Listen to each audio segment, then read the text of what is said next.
Hey guys, Papa Pete here, going solo without 64-bit for life for a while. He's moved away, so I decided to do a few videos of my own because I'm still picking up lots of games, really enjoy it. It's been quite a while since we did a pickup video. It was back like in December, just before Christmas that we did it, so I've got everything that I've picked up since December, which like 3.5 months, so I picked up quite a few things. I'm going to break it down a little bit. Today's video, I'm just going to talk about my NES games that I picked up. Picked up a few off eBay and a couple local purchases off Facebook, which I've been really happy with. Let's just start off by showing the games that I picked up. First, I got this lot off eBay, and I bought a big lot because I'm hoping to trade some of them to help build up other aspects of my collection.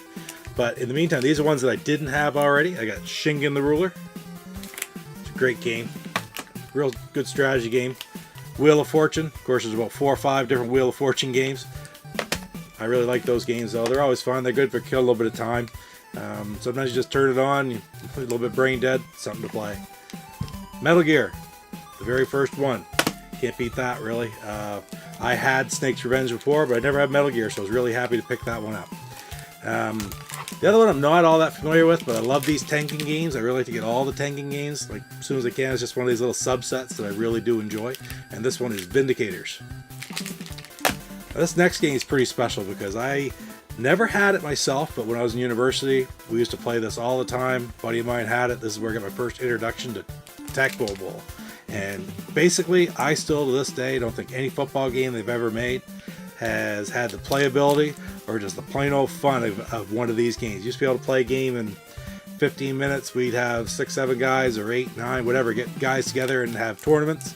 Later on, when Super Bowl came out, I got Tecmo Super Bowl, and my last year at university, I don't know how many times we just run the season through to the playoffs, and then we randomly pick playoff teams and play whole tournaments. It used to take quite a while, take a day, but I bet you we did that 20 times through the second half of the year.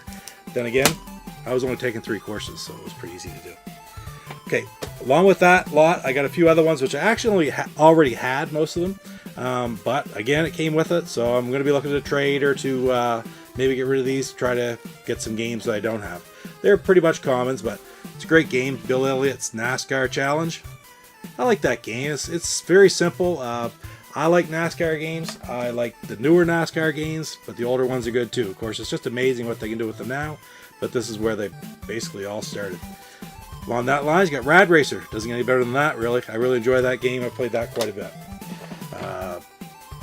Go-Go 13, Top Secret Episodes. This is a really kind of a sleeper. I mean, you see it everywhere, but I don't know if a lot of people would think of this game when they think of some of the better NES games over the years, but I can remember renting this way back in like 87, 88 and really enjoying that game.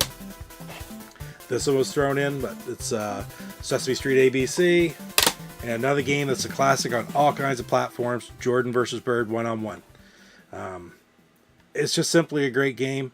The other games were really fun in it. The 3-point shooting, the dunk contest, but frankly, it used to be on like almost every platform going back then. I played it more on the Genesis because I think I have it for the Genesis as well than the NES, but I do remember renting it and playing it back when we used to rent an NES. Now that all came from one batch. I had another batch that I got on eBay back, it was just before Christmas, and it was all wrestling games. I love wrestling games, and I tell you, there's really one big reason that I got this lot, and I'm going to cover the other ones first, because here are the games. I had all of these already. Actually, I'm not 100% sure. I don't think I did have this one. I'll have to double check. But we got Tag Team Wrestling, not a bad one. This one I'm not all that familiar with, but I've actually got a box copy not long ago. I think at a yard sale last summer, which was I got it like $4 or $5. So it's Tecmo World Wrestling. Okay, that's a good game. Another one of the WWF. I think there's 4 different WWF games, and these 2 I already had, but you know they're in the lot, so I thought that was great. We got WrestleMania Challenge, and then the original WrestleMania. Haven't played that one a whole lot. But the original WrestleMania, we had that back when, I'd say around 1990.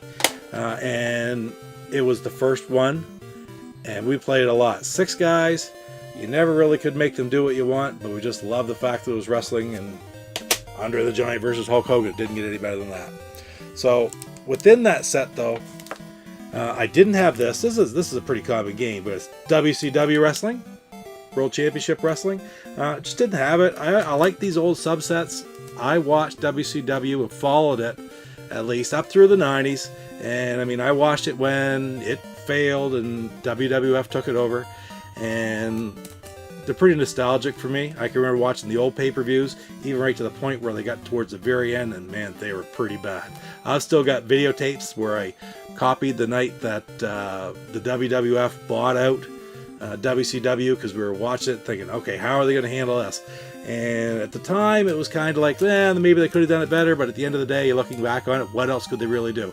It really is still a good story. If you get a chance to watch it on the WWF or WWE network, I think it's on there somewhere, probably in one of the on-demands. It's worth a watch. Now, this is the one I really wanted, though, most of all, because King of the Ring in the box, manuals are there. It was in really good shape. When I got it, it actually had a big sticker right over top of Hitman's face. And I thought, well, you know what? I didn't pay a whole lot of money for it. I thought I'd try to fix it. It'd come out perfect. So I was really happy to get that complete in the box. It's not 100% box or anything like that, but it's nice. I like it. I'm really happy to get it. It's the last of the 4 that I needed, and it's worth quite a bit, especially compared to what I paid for it.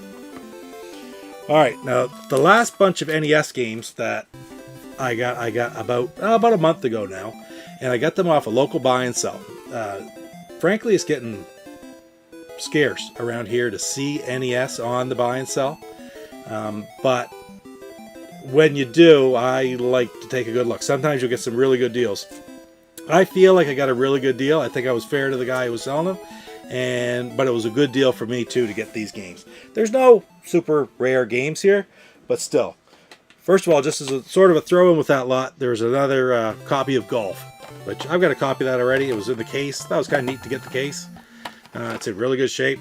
Again, you know what? If I get games that I already have in these lots, I'm more than happy to try to trade them or eBay them or get rid of them some other way to try to invest the money towards picking up other things. I can save the money for Too Many Games or something in June when we go. Anyway, this is another one that I already had, but you can never have too many copies. Nice, complete in the box. Ice hockey. We played that more than, I'm thinking like in 87.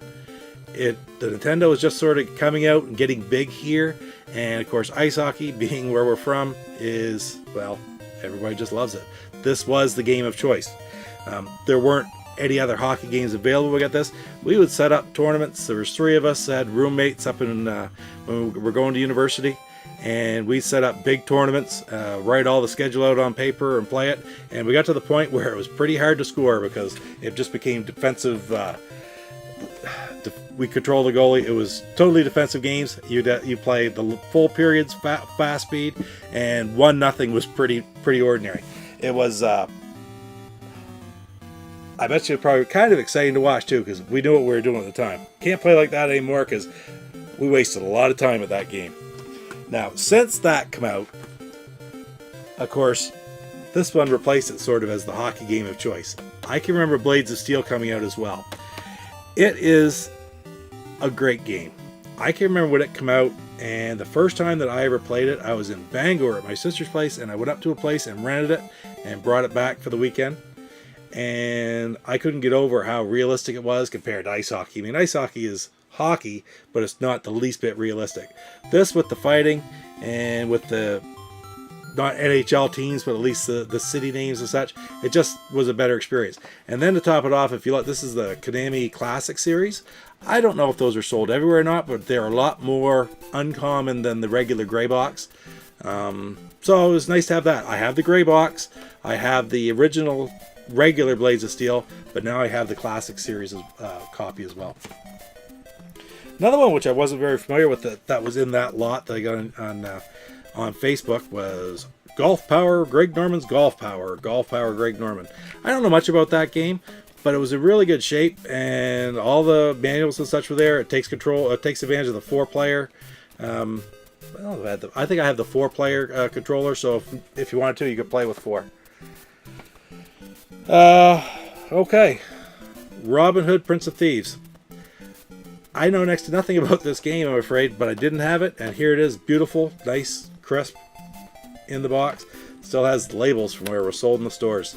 And actually, I put it inside of a plastic case, but it still has the wrap. They just cut the top off, opened it up to play the game, and it's still wrapped in the cellophane. Now, this one I was really happy to get, because I like any black box games. And I picked up a copy of this. Now, it's the Canadian version, because it has the French on the front as well. Super Mario, I was very happy to get that. It's a little rough, but at the end of the day, they're just not laying around out there everywhere, so I was really happy to find it. If you look at the original price, Zellers, which doesn't even exist anymore, $50. Okay, I paid $50 for the whole works of these, 30 years later. $50 back then, man, that was a lot of money. It was like $150 today. So I think I was pretty lucky to find this group of games. Anyway, I still have some more games that I picked up over the last couple of months. We're going to break it down. I'm just going to do the NES right now. So until next time, thanks for watching, guys.